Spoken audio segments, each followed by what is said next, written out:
CNBC TV 18 presents Digital India Vision 7.0, powered by Mastercard, ushering in India's Techade on 24th August 2022. India's journey of digital transformation is a story of innovation, implementation, and inclusion. India has pioneered uniquely innovative digital projects, implemented population-scale transformational projects, and ensured digital inclusion to provide affordable access to digital services to all citizens. Now, in the past 7 years, projects like the Aadhaar, Unified Payment Interface, DigiLocker, Umang, API Setu, COVID vaccination platform have now become crown jewels of Digital India program. Network 18 has been at the forefront to highlight the success of Digital India's mission through its Digital India Vision initiative, which now is in its 7th year, or Digital India Vision 7.0 as we call it. Now today on this, we have with us Mr. Abhishek Singh, President and CEO of NEGD, MD and CEO of Digital India Corporation and CEO of MyGov, who has been spearheading some of these projects for the government. Mr. Singh, a very good evening, welcome and many congratulations on the 7th anniversary of Digital India and the achievements under the program that have been quite impressive by any standard. The first question that I want to put across to you to get your perspective on, MyGov has had significant success in engaging with citizens. What would you attribute this to? And also, what do you think, what can you tell us is on the anvil when it comes to easing the lives of citizens through digital means? Thank you for doing this show on Digital India, which has become like something which every Indian uses in some form or the other, whether it's Aadhaar or digital payments. It has become part of our day-to-day lives. So when you talk of MyGov, as you must be aware, MyGov is a citizen engagement platform. And what it does, it connects the citizens with the government.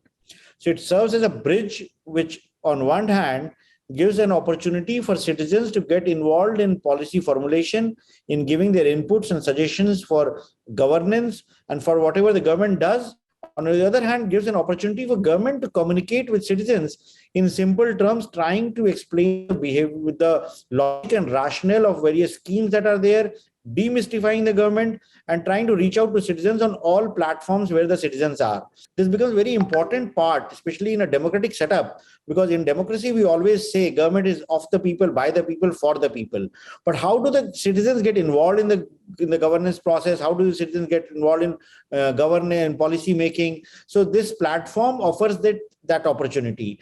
So we do a lot of consultations. We did consultations for new education policy. We did consultations for the union budget, for textile policy, and for various guidelines, various rules which any ministries wants to bring out. They take public opinion, crowdsourcing opinion through MyGov platform.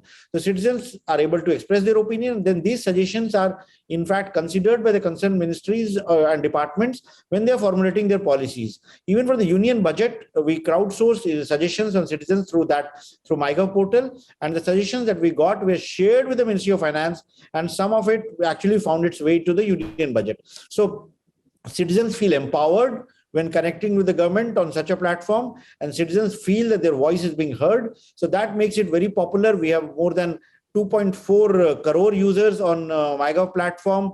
Millions of people engage with us on our social media platforms, on all platforms we are available, and it helps us in enabling participatory governance through this model of citizen engagement. Mr. Singh, you're a man who wears many hats, MyGov, NEGD, Digital India.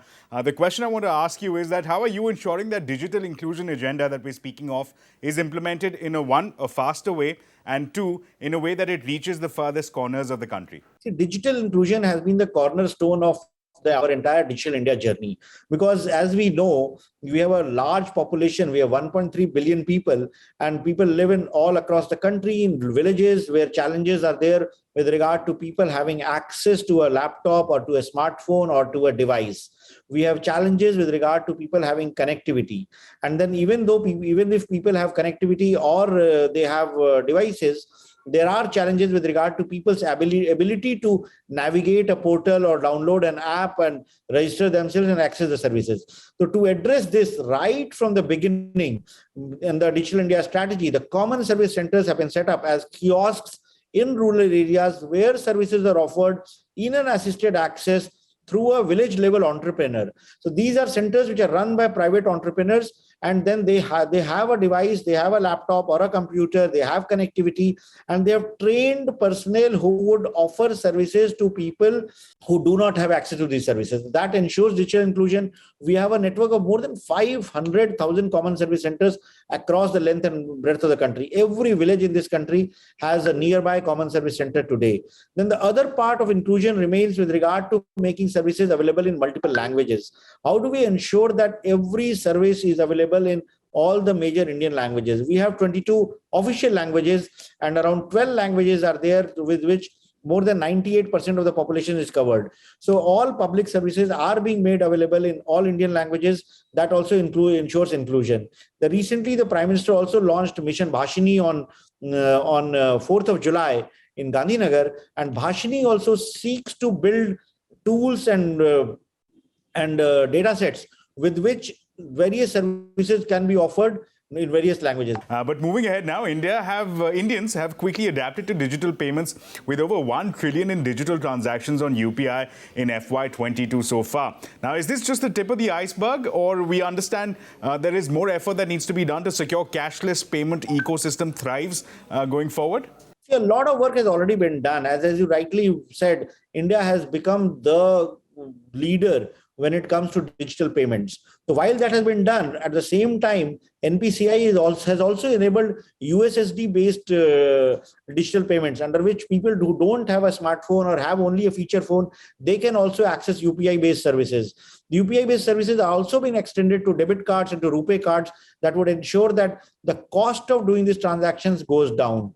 Because along with increase in digital payments, what we have also seen is that there is an increase in cyber crimes, and there is an increase in people who want to fool people by sending them fake QR codes, or by using phishing, or by getting their OTPs in order to ensure that instead of they would promise somebody that some money is being credited to their account, but when people click a smartphone or click a QR code or scan a QR code, what happens is the money is actually debited. So we have a huge program with regard to building awareness among citizens with regard to cybercrime, with regard to how to stay safe online, how to prevent any UPI related frauds. So this becomes a very, very important part of awareness building. Over and above that, there are programs under which digital literacy skills are being offered to people across the length and breadth of the country, so that when they are using these digital transactions, when they are using UPI, when they are doing online payments, they remain safe and secure. Mr. Singh, moving forward now, India is aiming to become a $1 trillion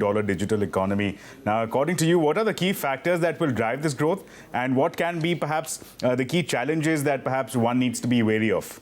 The key to reaching to $1 trillion digital economy will be expansion in the electronics manufacturing, for which Government of India has already taken certain key steps, whether it was the PLI scheme for manufacturing of mobile phones, wearables, smartwatches, laptops, netbooks. So several PLI schemes have come in for electronics manufacturing.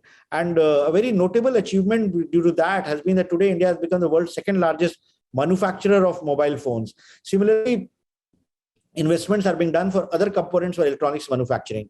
The fab policy, recently the semiconductor mission has been set up by Government of India, and an investment of 76,000 crores by the government has been cleared, which will help us in moving ahead on the semiconductor roadmap. So whether it's the actual fab manufacturing, or whether it's the devices, or whether it's ATMTs. So all of that global call for proposals have been done, and there are many companies which have showed interest. The semiconductor complex at Mohali is being revived. So a lot of initiatives have been taken up in the electronics manufacturing space, and it is hoped that electronics manufacturing will go up to almost $350 billion in the next few years. Similarly, India is making a huge investment in the emerging technology space, whether it's the artificial intelligence enabled projects, whether it's the blockchain, IoT, AR, VR. So investments in the emerging technologies will bring in another $300 billion of projects and value in our digital economy. And with the expansion of the public digital platforms, with the expansion of e-governance services, with the expansion of the IT and IT-enabled services, the BPOs industry, together we'll be able to reach the $1 trillion digital economy goal. For Mr. Singh, thank you so much for sharing your time as well as your perspective with us on India's digital mission, 7 years of the India digital mission, and being a part of the CNBC TV 18 Digital India 7.0. Thank you. Thank you. It was a pleasure talking to you. CNBC TV 18 presents Digital India Vision 7.0, powered by MasterCard.